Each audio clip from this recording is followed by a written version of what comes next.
So ಈ first ಎರಡು problems ನಾನು ಈ ಮೈನಸ್ ಇಂಟು ಮೈನಸ್ ಪ್ಲಸ್ ಇದೆಯಲ್ಲ ಆ ಒಂದು ಎಕ್ಸಾಂಪಲ್ಸ್ ನಾನು ಕೊಟ್ಟೆ ನಾನು ನಿಮಗೆ. ಓಕೆನಾ. ನೆಕ್ಸ್ಟ್ ಇವಾಗ ಈ ಫಾರ್ಮುಲಾ ಯೂಸ್ ಮಾಡ್ತೀನಿ. Plus into plus is equal to ಏನು ಪ್ಲಸ್. ಸೊ ನಾ ಹೇಳಿದೆ ಪ್ಲಸ್ ಅಲ್ಲಿ ಇಲ್ಲ ಅಂದ್ರೂ ಕೂಡ ಅದು ಪ್ಲಸ್ ಪಾಸಿಟಿವ್ ಇಂಟಿಜರ್ ಅಂತ ಅರ್ಥ ಅಲ್ವಾ. ಸೊ 4 ಇಂಟು 2 ಏನು ಆನ್ಸರ್ 4 2s 8. ಎರಡು positive integer plus into plus plus 4 2s 8. ಓಕೆನಾ. ಇನ್ನೊಂದು ಪ್ಲಸ್ 2 ಇಂಟು ಪ್ಲಸ್ 3 ಏನಾಗುತ್ತೆ plus into plus plus 2 3s 6. So ಈ ಎರಡು ಪ್ರಾಬ್ಲಮ್ಸ್ ಯಾವುದಕ್ಕೆ ಎಕ್ಸಾಂಪಲ್ ಇದಕ್ಕೆ.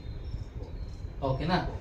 ನೆಕ್ಸ್ಟ್ ಇರೋದು ನಮಗೆ minus into plus minus plus into minus minus. So ಎರಡು ಇಂಟಿಜರ್ ಯಾವ್ದು ಒಂದು ನೆಗೆಟಿವ್ ಇಂಟಿಜರ್ ಆಗಿದ್ರು ಕೂಡ ನಮಗೆ ಆನ್ಸರು ನೆಗೆಟಿವ್ ಇಂಟಿಜರ್ ಬರುತ್ತೆ. ನೆಕ್ಸ್ಟ್ ಫಾರ್ ಎಕ್ಸಾಂಪಲ್ ಈಗ ನಾನು -10 ಇಂಟು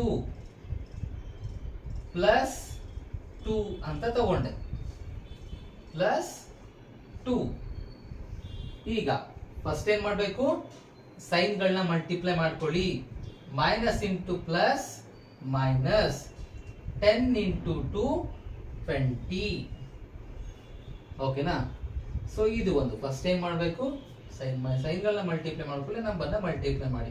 ಸೊ ಒಂದು ಪ್ಲಸ್ ಒಂದು ಮೈನಸ್ ಇದ್ದಾಗ ನಮಗೆ ಆನ್ಸರು ನೆಗೆಟಿವ್ ಇಂಟಿಜರ್ ಆಗಿರುತ್ತೆ. Next 5 into -2 plus into minus minus. So ಏನು ಇಲ್ಲ ಅಂದ್ರೆ ಅದು ಪ್ಲಸ್ ಇದೆ ಅಂತಾನೆ ಅರ್ಥ. So plus into minus minus 5 2s 10. ಓಕೆನಾ. ಸೊ ಇಷ್ಟು ಎಕ್ಸಾಂಪಲ್ಗಳು ನಾನು ನಿಮಗೆ ಮಲ್ಟಿಪ್ಲಿಕೇಶನ್ ಆಫ್ ಇಂಟಿಜರ್ಸ್ ಅಲ್ಲಿ ಎಕ್ಸಾಂಪಲ್ ಕೊಟ್ಟಿದ್ದೀನಿ. ಅರ್ಥ ಆಗಿದೆ ಅನ್ಕೋತೀನಿ. ಅರ್ಥ ಆಗಿಲ್ವಾ ಗೊತ್ತಲ್ಲ ಏನ್ ಮಾಡ್ಬೇಕು ಅಂತ. ಬಾಯ್.